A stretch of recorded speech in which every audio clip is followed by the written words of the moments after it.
I never should have taken that shortcut through the old radio tower's shadow. The air felt wrong, like it was holding its breath. It was past midnight, and I was driving home from a late shift at the warehouse. Route 17 cuts through a stretch of Indiana farmland, flat and endless, where the only landmarks are rusted silos and that abandoned tower, its skeletal frame clawing at the sky. My radio had been spitting static all night, but as I passed the tower, it screamed, a high-pitched wail that made my teeth ache. I slammed the dial off, heart pounding, but the sound didn't stop. It was coming from outside. The road was empty, just my headlights slicing through the dark. I slowed down, scanning the fields. That's when I saw it, a figure standing at the base of the tower, motionless, its head tilted like it was listening. It was too far to make out details, but its silhouette was wrong, too tall, too thin, like a scarecrow stretched past human limits. I floored the gas, but my truck sputtered, the engine choking like something was draining it. The static grew louder, now a chorus of whispers weaving through the wail. Words I couldn't catch, but they felt personal, like they knew me. I glanced in the rearview mirror. The figure was closer, standing in the middle of the road, its head still tilted. No footsteps, no sound of movement, just there. My hands shook as I fought to keep the wheel steady. The air inside the truck turned heavy, thick with the smell of ozone, and something sour like spoiled milk. I pulled over at a gas station an hour later, my shirt soaked with sweat. The clerk, an old guy with sunken eyes, didn't look surprised when I told him about the tower. "Folks been hearing things out there since the station went dark in '83, he said, voice low. "They say it's not just static, it's voices, people who went missing, trying to call home." He wouldn't meet my eyes. I didn't sleep that night. Every time I closed my eyes, I heard that wail, felt that figure watching. The next day I took a different route, but my radio flickered on by itself. The whispers were clearer now, saying my name over and over. I ripped the damn thing out of the dashboard, but it didn't help. At night I hear it in the walls, in the hum of my fridge, in the silence between my breaths. Last week I found an old newspaper clipping in my mailbox. No note, no explanation. It was about the tower's last broadcast in '83, a signal that went out for hours after the station lost power. The article said listeners called in, terrified, claiming they heard their own voices begging for help. I burned the clipping, but the words stuck. Yesterday I saw the figure again, standing across the street from my house, head tilted, listening. I don't drive past the tower anymore, but it doesn't matter. The signal follows me. Last night my phone rang, no caller ID. When I answered, it was my voice, whispering, "Come back." I'm not sure how much longer I can stay away. If you felt that chill, hit the like button and subscribe to Dark Veil for more stories that crawl under your skin. Drop a comment. Have you ever heard something you can't explain? The light in the woods wasn't supposed to move, but it did, swaying like a heartbeat, calling me closer. I grew up in a small Virginia town, the kind where everyone knows the old stories. The one about Blackthorn Woods stuck with me. A lantern that appears on moonless nights, leading folks astray. My grandpa said it was the keeper, a thing that's been there since the Civil War, guarding something buried deep. He'd get quiet when I asked what. Last summer, I found out. I was hiking with my dog, Rusty, when the sun dipped below the ridge. The woods turned ink black, the air sharp with pine and damp earth.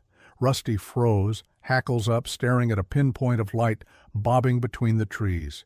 It wasn't a flashlight, too warm, too alive, like a flame trapped in glass. I called out, thinking it was another hiker.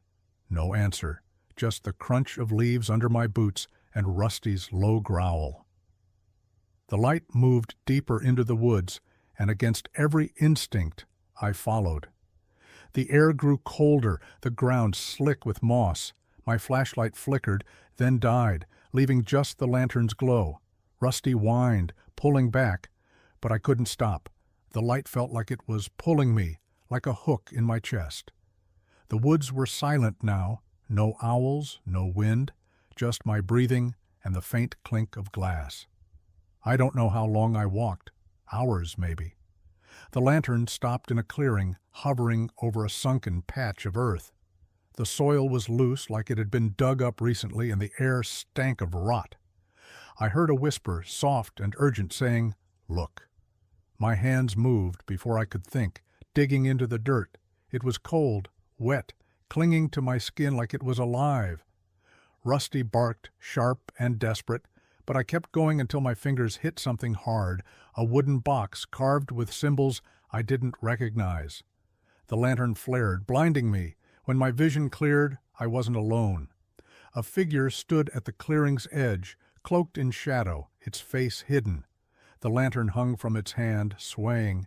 It didn't speak, but I felt its eyes, heavy and old, like they'd seen centuries. I opened the box. Inside was a locket, rusted, with a photo of a woman who looked like my mom. But it couldn't be. She was alive, back home. The whisper came again, louder. "Yours." I ran, leaving the box, the locket, everything. Rusty followed, his whimpers echoing. The lantern's light chased us, weaving through the trees, until we hit the trailhead at dawn. I haven't gone back. But every night I see that light outside my window, swaying. Last night I found dirt under my nails, and my boots were wet, like I'd been walking in the woods. If this story kept you up, smash that like button and subscribe to Dark Veil. Tell us in the comments, what's the creepiest thing you've seen in the woods? The motel's neon sign buzzed like a dying insect. I should have known nobody checks in at 3 a.m. without a reason. I was working the graveyard shift at the Starlight Motel, a run-down joint off a Nevada highway. The place was a relic, faded wallpaper, cigarette burns on the counters, and a guest book nobody used. I'd been there a month, mostly reading paperbacks to stay awake. That night the air was thick, the kind of still that makes your skin crawl. The bell above the door chimed, and a man walked in. He was average, gray suit, tired eyes, maybe 40, but something was off. His shoes didn't make a sound on the tile, and his shadow didn't quite match his movements. "Room for one," he said, voice flat, like he was reading a script. I slid the guest book over, but he just stared at it, then at me, his eyes too wide, like he was seeing something behind me. I checked him in, handed him the key to room 12. He didn't blink, just took it and walked out into the dark. The rest of the night was quiet, but I couldn't shake the feeling I was being watched. The fluorescents flickered, casting long shadows that moved when they shouldn't. Around 4 a.m., I heard a hum, low and steady, coming from the vending machine outside. I ignored it, but it got louder, like a chant. I stepped out to check. The machine was dark, unplugged, but the hum kept going, vibrating in my chest. I went back inside, locked the door. The guest book was open, but I hadn't touched it. The man's name was written in jagged script, *, John Doe *. Below it, in the same handwriting, was my name, my address, my mother's maiden name. My hands went cold. I grabbed the key to room 12 and ran to check it. The door was ajar, the room empty, but the bed was unmade, sheets twisted like someone had been thrashing. The air smelled of copper and wet earth. Back at the desk, the guest book was blank again. I called the cops, but they found nothing. No record of the man, no prints. The motel's security tapes showed me talking to empty air. I quit the next day, but the hum follows me. At night, I hear it in my apartment, in the buzz of my alarm clock, in the static of my TV. Last night, I woke up to the bell chiming, but I live alone. If this story gave you chills, hit like and subscribe to Dark Veil. Share your own creepy encounters in the comments below. The fence appeared overnight, circling our town like a noose. By dawn, its pale bones glowed under the Montana sky, and nobody dared touch it. I live in Harlow, a speck of a town where the plains stretch forever, and the only excitement is the occasional dust storm. Last spring, folks started hearing noises at night, scraping, like bone grinding against bone, drifting from the fields. I chalked it up to coyotes or the wind rattling old barns. Then I woke to whispers outside my window, too soft to make out, and saw the fence. It wasn't there the night before. Miles of it, made of smooth, white posts, too perfect to be wood or stone. Up close I realized they were bones, human, polished to a sickly sheen, stacked tight, held by nothing but their own weight. The air around the fence was wrong, heavy with the smell of damp earth and something sour, like meat left out too long. My dog Buck wouldn't go near it, hackles up, growling at shadows I couldn't see. The town buzzed with theories, kids playing a prank, some artist's stunt, but nobody could explain how it went up so fast or why it felt alive. At night it hummed, a low, mournful sound that crept into my dreams, making my teeth ache. I'd wake to find dirt under my nails, though I hadn't been outside. The mayor called a meeting at the community center, a squat brick building that smelled of mildew. "Stay calm," he said, but his voice shook. Old Mrs. Hargrove, who'd lived here since the Dust Bowl, whispered about a story her grandma told, a tribe that vanished out here centuries ago, leaving only bones and a curse. "They guard their land," she said, eyes darting to the windows. Nobody laughed. That night the humming got louder and the stars seemed dimmer, like the fence was swallowing the light. I started noticing things. My keys went missing, then turned up in the yard, caked in mud. Footprints circled my house, too small to be human, their edges blurred like they'd been smudged out. The air turned foul, a mix of rot and ozone clinging to my clothes. One evening I caught Buck staring at the fence, his eyes reflecting a faint glow. I called him, but he didn't move, just whined, low and scared. That's when I heard it, a voice, childlike but wrong, saying, "Come see." It wasn't in my head. It was in the air, woven into the hum. Against every instinct I followed the sound. The fence was a mile out, but it felt closer that night, like it was creeping inward. The grass crunched under my boots, brittle and gray, as if the life had been sucked out of it. The humming grew, vibrating in my chest, and the bones seemed to shift, their surfaces catching the moonlight in patterns that made my eyes hurt. I stopped at the fence's edge, my flashlight flickering. Shadows moved behind the bones, quick and jerky, like puppets on frayed strings. The voice came again. "Look."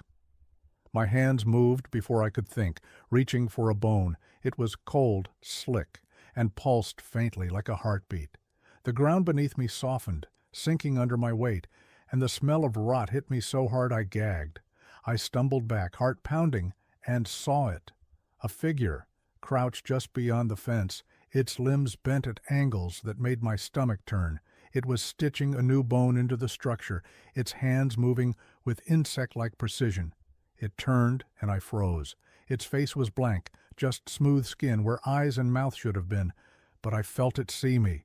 I ran, my breath burning, the hum chasing me like a swarm. Buck was gone when I got home, his leash lying in the dirt. The next morning the fence was closer, cutting through backyards, splitting Harlow in half. Old man Carter disappeared that day, his truck left idling by the fence. Then the librarian, Ms. Perry, was gone, her shoes found near a new bone post, laces still tied. The town was shrinking, and nobody talked about leaving. The roads out felt longer, looping back toward the fence like it was hurting us. Last week I found a bone in my yard, small, like a child's finger, polished and warm. The whispers were louder now, chanting names. Carter, Perry, my mom, who died years ago. I burned the bone, but the smoke smelled like her perfume. 2 nights ago I woke to Buck's whine outside. He was by the fence, digging, his fur matted with dirt. I called him, but he didn't turn. His eyes glowed and his mouth moved, forming words. "You're next." I haven't slept since. The fence is closer now, visible from my porch, its hum drowning out everything else. Last night I found scratches on my door, too deep to be Buck's. The whispers don't stop, and the bones are piling up in my dreams, building something I can't see. I don't know what the fence wants, but it's not done with Harlow or me. If this story left you uneasy, hit that like button and subscribe to Dark Veil for more tales that linger. Share your own creepy stories in the comments. What's the strangest thing you've seen in your town? The road didn't have a name, just a number, County 47. But locals called it the Whispering Mile, and nobody drove it after dark. I was passing through rural Oklahoma, chasing a freelance gig to photograph abandoned barns for some art magazine. My GPS crapped out around dusk, leaving me on a cracked asphalt stretch flanked by dead grass and crooked fence posts. The air was heavy, thick with the smell of dust and something sharp, like rusted iron. My old Chevy's headlights barely cut through the gloom, and the radio was just static, no matter how much I twisted the dial. Then I heard it, a faint whisper, like a voice caught in the wind, saying, "Slow down." I checked my mirrors, thinking it was my imagination. Nobody was out there, just the endless road and the stars fading behind a haze. The whisper came again, clearer from inside the car. "Stop." My foot eased off the gas before I could think. The engine sputtered, then died, leaving me in silence so deep it pressed against my eardrums. I tried the ignition. Nothing. The air grew colder, my breath fogging despite the summer heat. Something tapped on the window, soft, like fingernails on glass. I didn't look. I couldn't. The tapping moved to the roof, slow and deliberate, circling above me. The whispers multiplied, overlapping. A chorus of voices, men, women, kids, muttering words I couldn't catch. My flashlight flickered, casting shadows that twisted on the dashboard, shapes that didn't match anything human. The smell got worse, like rotting leaves and copper, clogging my throat. I locked the doors, hands shaking, and checked my phone. No signal, just a screen that kept glitching, showing a photo I hadn't taken. Me, asleep in the driver's seat, my eyes open and blank. Hours passed, or maybe minutes. Time felt wrong. The whispers grew louder, chanting my name, my mom's name, things I'd never told anyone. I saw movement in the distance, a figure shambling along the road's edge, its limbs jerking like a puppet with cut strings. It stopped, turned, and faced me, too far to see its face, but close enough to feel its stare. The tapping on the roof stopped. The whispers fell silent. Then the figure raised a hand, and my headlights flared, blinding me. When my vision cleared, the figure was gone. The car started on its own, engine roaring. I floored it, not caring where the road went, just needing to get out. The whispers followed, faint but persistent, weaving through the engine's hum. I made it to a diner at dawn, my hands still trembling. The waitress, an older woman with tired eyes, didn't blink when I told her where I'd been. "Folks hear things on 47, she said, pouring coffee. "Old truckers say it's the ones who never made it home, still calling out. I haven't driven at night since. But sometimes, when it's quiet, I hear the whispers again, in the hum of my fridge, the buzz of a streetlight, the static on my TV. Last week, I found a map in my jacket pocket, one I don't remember buying. County 47 was circled in red with a single word scrawled beside it, "Return." If this story sent a shiver down your spine, smash that like button and subscribe to Dark Veil. For more tales that haunt, drop a comment. Ever been on a road that felt alive?